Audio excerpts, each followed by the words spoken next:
Hello everyone, હું HK Barad cooking ચેનલમાંથી બોલું છું. આજે આપણે બનાવીશું લીંબુની ખાટી મીઠી ચટણી. લીંબુ 100 ગ્રામ લીંબુ લીધા છે, તેની ખટ્ટી મીઠી સરસ એવી ચટણી બનાવીશું.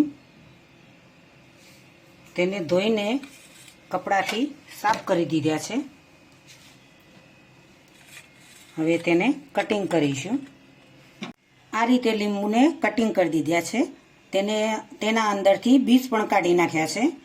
100 ગ્રામ લીંબુ છે, તેને સામે 150 ગ્રામ ગોળ લીધો છે. ગોળના બદલે તમે ખોડનો પણ ઉપયોગ કરી શકો છો. તે પણ તમે 150 ગ્રામ લઈ શકો છો 100 ગ્રામ લીંબુની સામે. હવે મસાલા લીધા છે: જીરું, મેથી, એલાયચી, મરી અને લવિંગ. હવે તેને શેકી દઈશું. નોર્મલી શેકવાના છે, જેથી કરી ભેજનું પ્રમાણ નીકળી જાય. નોર્મલી શેકવાના છે. ગેસ બંધ કરી દઈશું.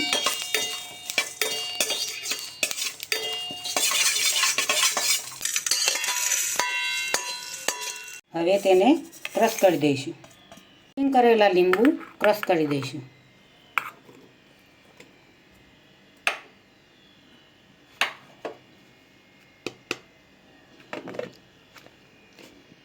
લીંબુને ક્રશ કરી દીધા. કઢાઈની અંદર કાઢી લઈશું. ગેસ પર મૂકીશું. તેને શેકવાના છે. હલાવતા જઈશું.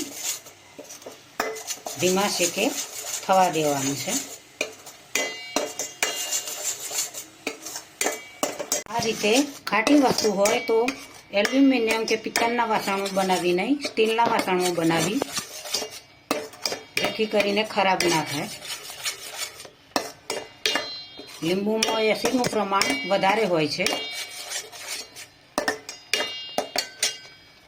5 મિનિટ સુધી શેકવાનું છે. 5 મિનિટ થઈ ગઈ છે. હવે ગોળ એડ કરીશું. 100 ગ્રામ લીંબુની સામે 150 ગ્રામ ગોળ લીધો છે.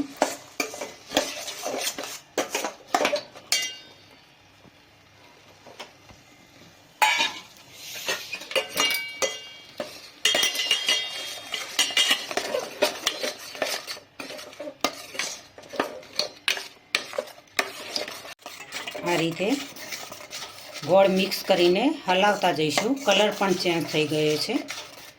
5 મિનિટ ઉપર થવા દેવાનું છે.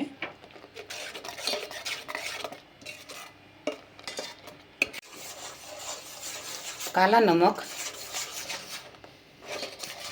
જે શેકીને તૈયાર કર્યો છે મસાલો, તે એડ કરીશું. ક્રશ કરેલો મસાલો એડ કર્યો.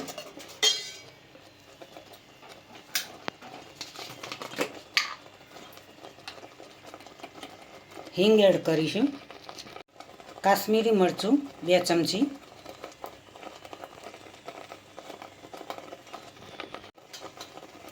હળદર એડ કરીશું.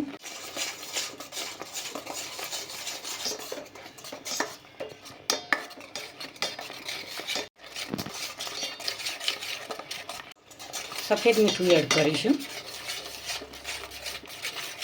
ખટ્ટી મીઠી ચટણી તૈયાર થઈ ગઈ છે. સરસ એવો કલર પણ આવી ગયો છે.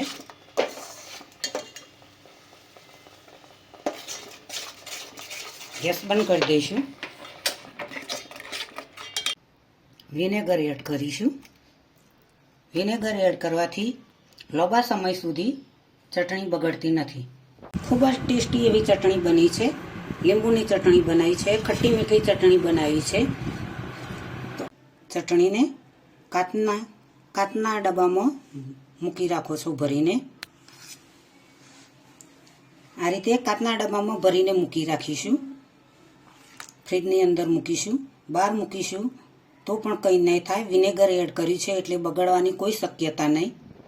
આ રીતે ચટણી બનાવીને તમે કાચના વાસણમાં ભરીને ફ્રીજની અંદર રાખી શકો છો. લાંબા સમય સુધી તમે ખાઈ શકો છો. મિત્રો, તેને તમે પરોઠા સાથે ખાઈ શકો, પૂરી સાથે ખાઈ શકો, રોટલી સાથે ખાઈ શકો. ખૂબ જ ખાવાની આવી ચટપટી ચટણી ખાવાની ખૂબ જ મજા આવે. તો મિત્રો મારી આ રેસીપીને તમારા મિત્રો સુધી પહોંચતી કરજો. બને તો મારી ચેનલને સબસ્ક્રાઈબ કરજો, શેર કરજો, લાઈક કરજો, બને તો કોમેન્ટ કરજો. બાય.